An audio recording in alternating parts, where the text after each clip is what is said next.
This is not typical Steelers drama. This is not an example of what Coach Mangini would talk about saying at different families. This is a big deal.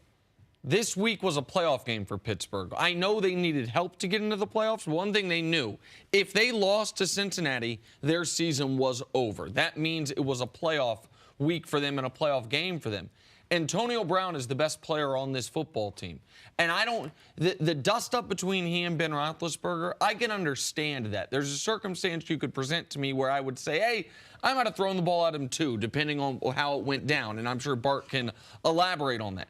But not showing up to work the following days, forcing Mike Tomlin's hand to where Mike Tomlin had no choice but to bench the best player on his team in their most important game of the year.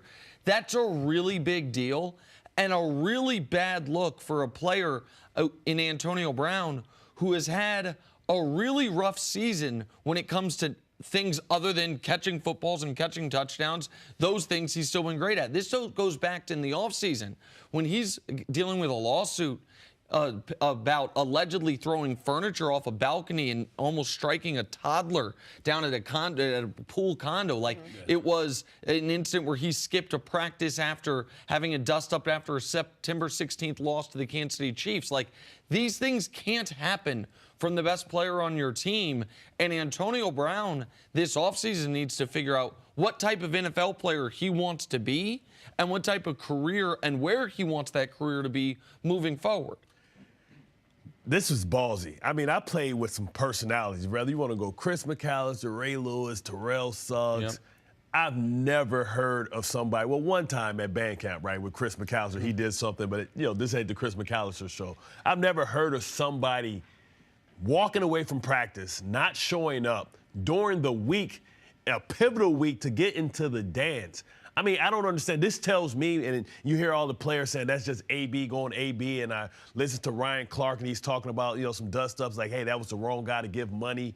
He was yelling at Dick LeBeau, who's a legend, who's not only a football legend, but a Pittsburgh Steelers legend.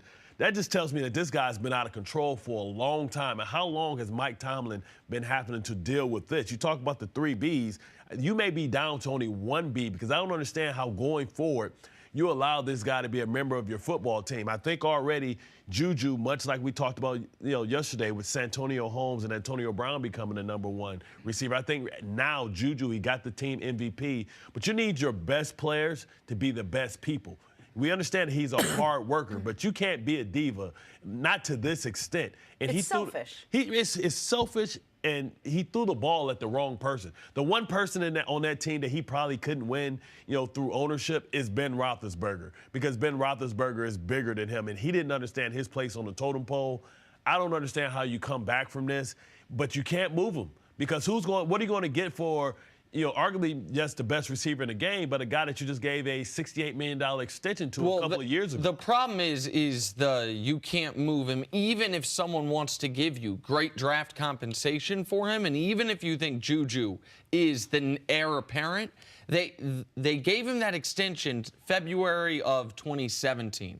But more importantly, they restructured it 1 year in. So this is convoluted salary cap stuff, but what people need to know is this. If they trade or cut Antonio Brown, right, they have a $21 million cap hit on next year's cap or over the next 2 years cap for Antonio Brown. So it's $21 million of a $200 million cap, about 10%, for him not to be on their football team.